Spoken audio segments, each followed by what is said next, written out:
रामायण एक ऐसी गाथा जो सिर्फ इतिहास नहीं बल्कि जीवन का सत्य है, जहां हर किरदार एक सीख है और हर घटना एक संदेश।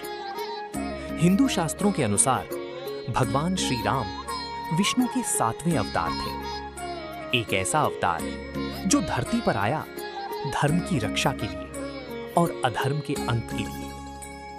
सरयू नदी के किनारे बसा एक समृद्ध राज्य अयोध्या, जहां के राजा थे दशरथ। शक्ति, सम्मान, वैभव सब कुछ था उनके पास, लेकिन एक कमी उन्हें भीतर से तोड़ रही थी, संतान का अभाव। वर्षों तक इस पीड़ा को सहने के बाद उन्होंने ऋषि वशिष्ठ से मार्गदर्शन मांगा और फिर एक निर्णय लिया गया, पुत्र कामेष्टि यज्ञ।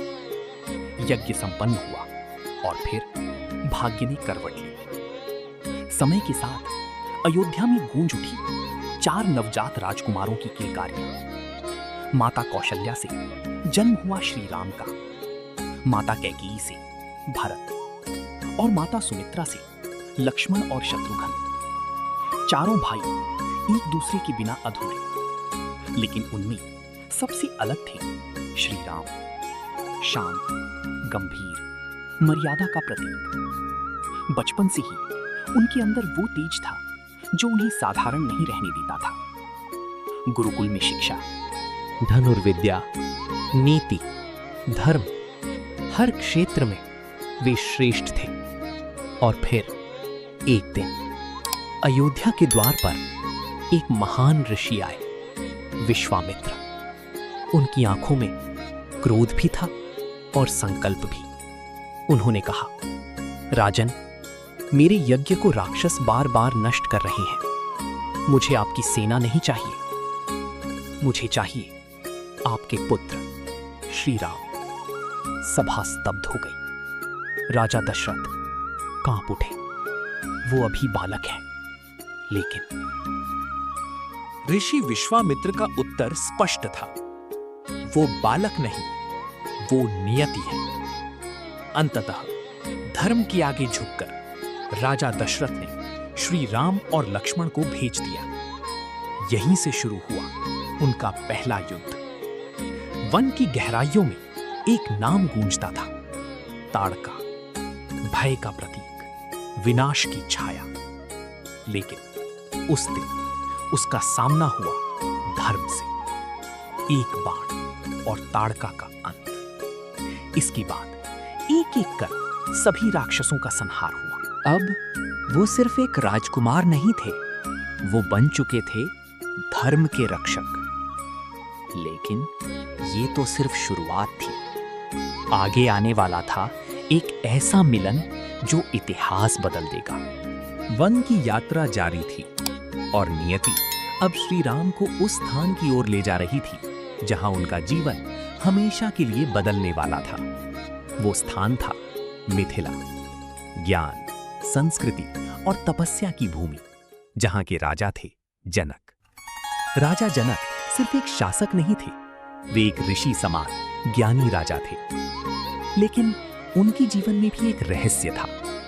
एक दिन जब वे स्वयं खेत में हल चला रहे थे, तभी हल की नोक किसी कठोर वस्तु से टकराई। जैसे ही उन्होंने मिट्टी हटाई, वहां से प्रकट हुई एक दिव्य बालिका, और उसी क्षण आकाश से वर्षा होने लगी, जैसे प्रकृति स्वयं उस बालिका के आगमन का स्वागत कर रही हो। उस कन्या का नाम रखा गया सीता।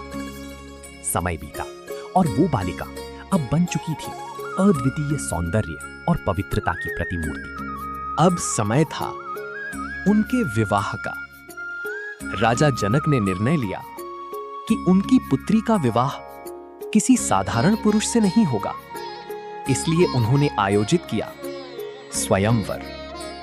लेकिन यह कोई साधारण स्वयंवर नहीं था। यहां एक शर्त थी, एक असंभव सी चुनौती। भगवान शिव का दिव्य धनुष, जो वर्षों से किसी से उठाया तक नहीं गया था।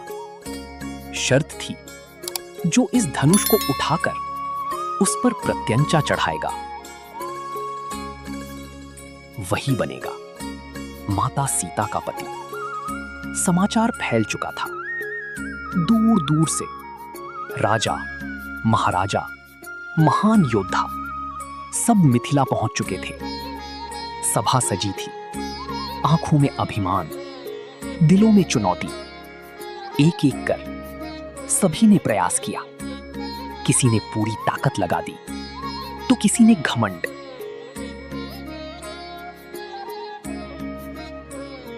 कोई भी उस धनुष को हिला तक नहीं सका। सभा में सन्नाटा छा गया। राजा जनक के मन में चिंता बढ़ने लगी। क्या मेरी पुत्री का विवाह कभी हो पाएगा?